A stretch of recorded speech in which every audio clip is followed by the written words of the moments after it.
മാനദണ്ഡങ്ങൾ മറികടന്ന് body building താരം ഷിനു ചൊവ്വയ്ക്ക് SI നിയമനം നൽകിയ LDF സർക്കാരിന്റെ നടപടി റദ്ദാക്കാൻ ആഭ്യന്തര വകുപ്പിന്റെ നീക്കം. ഇന്ന് ആരംഭിക്കാനിരുന്ന പരിശീലനം നിർത്തിവെക്കാൻ ആഭ്യന്തരമന്ത്രി രമേശ് ചെന്നിത്തല നിർദ്ദേശം നൽകി. നിയമനത്തിൽ അടിയന്തര റിപ്പോർട്ട് സമർപ്പിക്കാൻ സംസ്ഥാന പോലീസ് മേധാവിയോട് ആവശ്യപ്പെട്ടു. അനർഹരായ ആളുകളെ നിയമിച്ചുവെന്നായിരുന്നു പരാതിയെന്നും വിശദമായ റിപ്പോർട്ട് ആവശ്യപ്പെട്ടിട്ടുണ്ട് എന്നും രമേശ് ചെന്നിത്തല പറഞ്ഞു.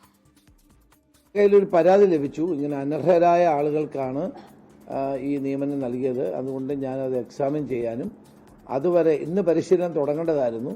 ഇന്ന് തൊട്ടുള്ള പരിശീലനം നിർത്തിവെച്ചു.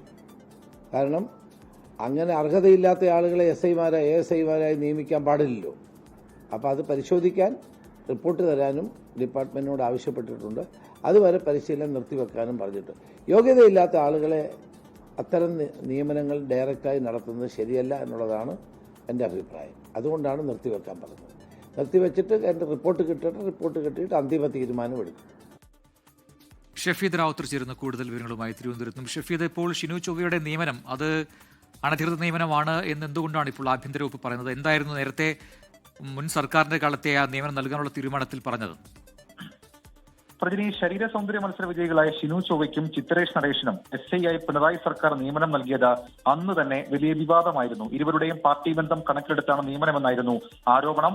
PSC വഴിയുള്ള നിയമനങ്ങൾ അട്ടിമറിച്ച് ശാരീരിക ക്ഷമതാ പരീക്ഷയിൽ പരാജയപ്പെട്ടവർക്ക് മുഖ്യമന്ത്രിയുടെ ഓഫീസ് ഇടപെട്ട് നിയമനം നൽകി. അത് വിമർശനങ്ങൾക്ക് അന്ന് തന്നെ വലിയ വഴിവെച്ചതാണ്. പക്ഷേ ആ തീരുമാനമായി സർക്കാർ മുന്നോട്ട് പോവുകയാണ്. അങ്ങനെയാണ് റവാഡ ചന്ദ്രശേഖർ ഇവരെ നിയമിച്ചുകൊണ്ട് അല്ലെങ്കിൽ 1 വർഷത്തെ പരിശീലനത്തിന് ശേഷം SI ആയി നിയമനം നൽകാനായിരുന്നു കഴിഞ്ഞ കാലത്ത് സർക്കാരിന്റെ ഉത്തരവ്. ഇന്ന് അതുമായി ബന്ധപ്പെട്ട പരിശീലനം അത് തുടങ്ങാനിരിക്കുകയാണ്. ഇന്ന് ആദ്യ ദിവസമായിരുന്നു. അത് തുടങ്ങാനിരിക്കുകയാണ്.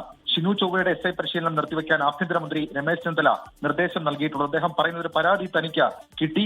ഏതെങ്കിലും തരത്തിൽ അന്യായമായ ഒരാൾ സർവീസിൽ പ്രവേശിക്കുന്നത് കഴിയില്ല, അത് തടയുക തന്നെ ചെയ്യും. ഇതിന്റെ പശ്ചാത്തലത്തിൽ എന്താണ് സംഭവിച്ചത്? പ്രത്യേകിച്ച് അന്ന് ഉന്നത ഉദ്യോഗസ്ഥർക്കടക്കം ഇക്കാര്യത്തിൽ എതിർപ്പുണ്ടായിരുന്നു. എതിർപ്പടക്കം മറികടന്നുകൊണ്ട് നിയമനം നൽകിയെന്നുള്ളതായിരുന്നു ആരോപണം. അതടക്കമുള്ള കാര്യങ്ങളിൽ അന്വേഷണം നടത്തി റിപ്പോർട്ട് സമർപ്പിക്കാൻ സംസ്ഥാന പോലീസ് മേധാവിക്ക് ആഭ്യന്തരമന്ത്രി രമേശ് ചെന്നിത്തല നിർദ്ദേശവും നൽകിയിട്ടുണ്ട്. പ്രജിൻ,